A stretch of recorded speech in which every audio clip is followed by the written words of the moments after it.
Welcome to This Week in Hastings Headline History, where we take a look back at what was making news around Hastings, Florida over a century ago. These are stories directly out of the pages of the Hastings Herald, which was published weekly in the early 1900s.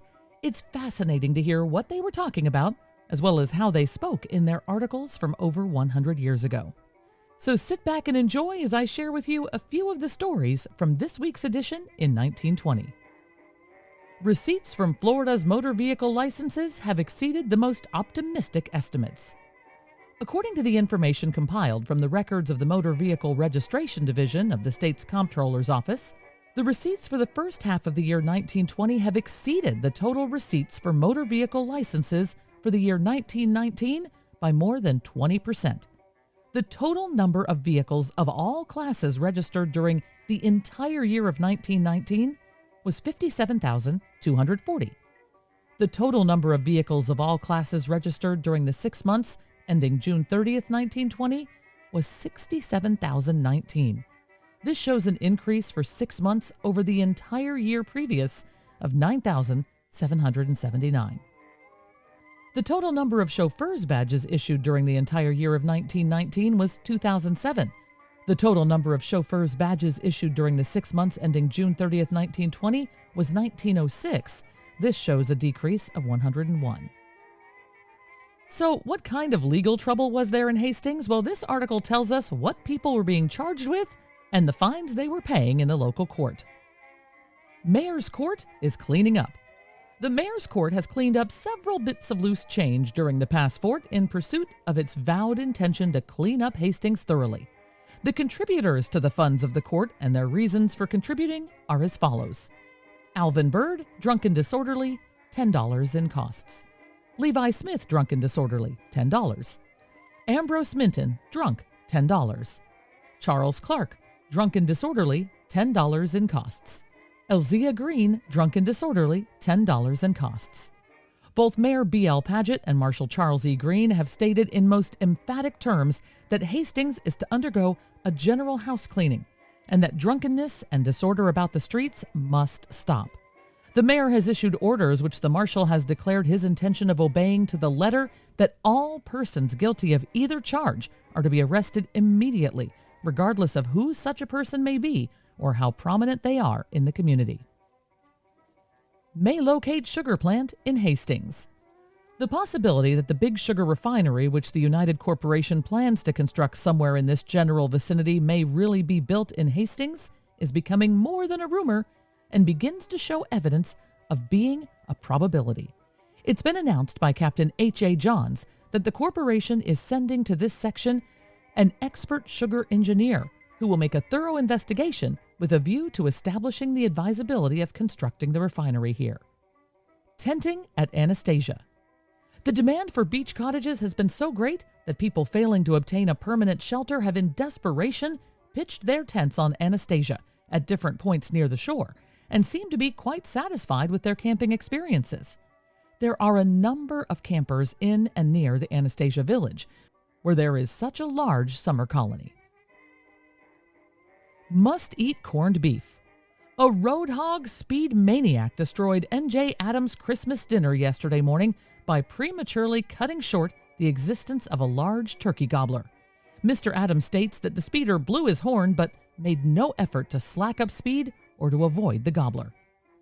This week's Hastings Herald also had an editorial heaping praise on the town's doctor.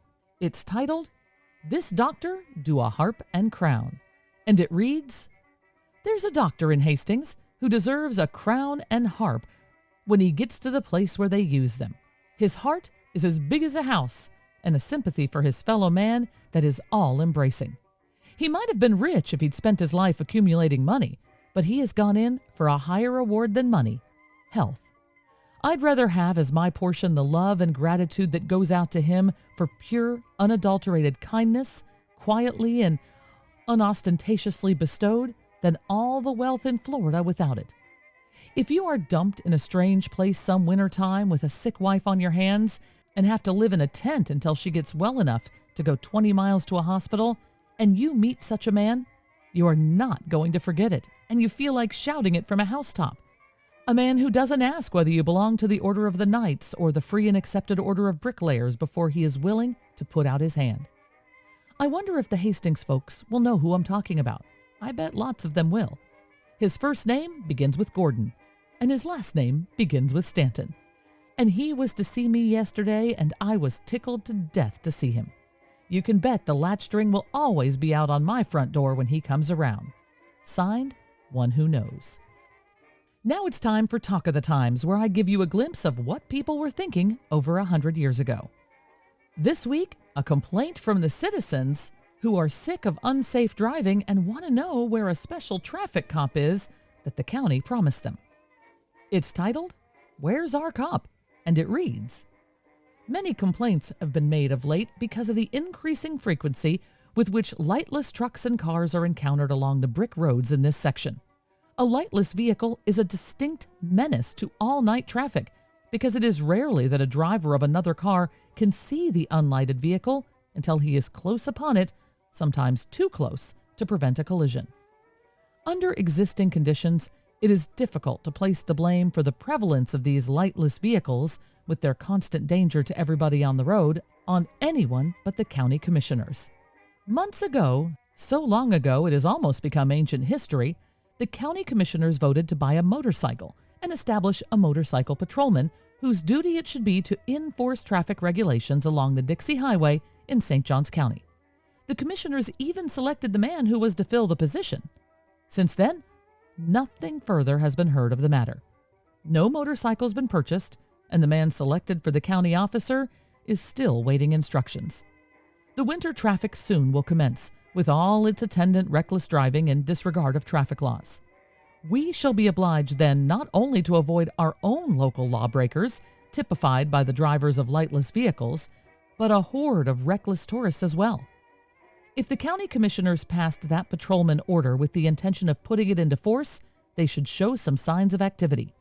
If their intention was merely to create a ripple of public interest, they should admit they started something they couldn't finish and cross the order off their records. If law-abiding drivers are entitled to use the road at all, they are entitled to the support and protection of the county officials. As things stand now, the protection goes entirely to the lawbreaker, and the careful citizen may look out for himself. It is a situation such as this that keep the commissioners in such poor repute with their constituents. I hope you enjoyed this week's edition of Hastings Headline History. This podcast was brought to you by Presenting the Past, bringing history back to the present through historic presentations and the sale of treasures from days gone by. This episode was written and produced by me, Michelle Murillo, with the aid of vintage copies of the Hastings Herald. Now it's time for this week's musical memory, when we listen back to a song that everyone was listening to over 100 years ago. This week's song is a comedy number, performed by two of the highest paid guys in the business at the time. In the early 1920s, the Happiness Boys was a very popular radio program. It was performed by Billy Jones and Ernie Hare. They sang a number of parodies and fun novelty songs. Their show was so popular that by the late 1920s, they were getting paid $1,250 a week for their performance. That's about $20,000 a week in today's money. So let's listen to one of the songs that kept them raking in the cash.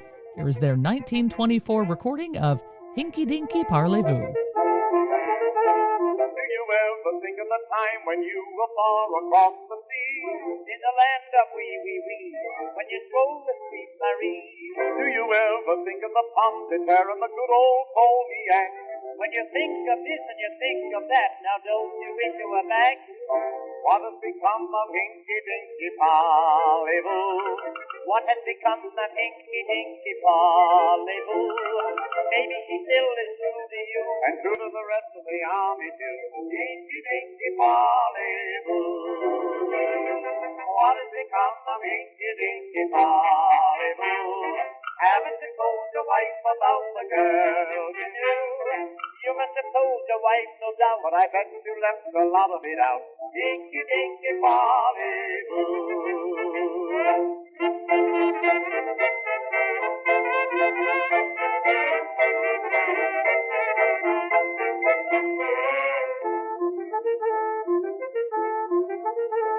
Have you never thought of the wine you bought on the good old Rudy Payne, and the beer along the Rhine that you drink from out of Stein. Do you ever think of the stuff you drink? Oh, it tastes so good. Would you like to have a glass right now? You bet your life I would. What has become of Dinky Dinky Polly-Boo? Do you remember everything that you went through? You can forget the shots and tell, but never forget the mademoiselle. Dinky Dinky Polly-Boo.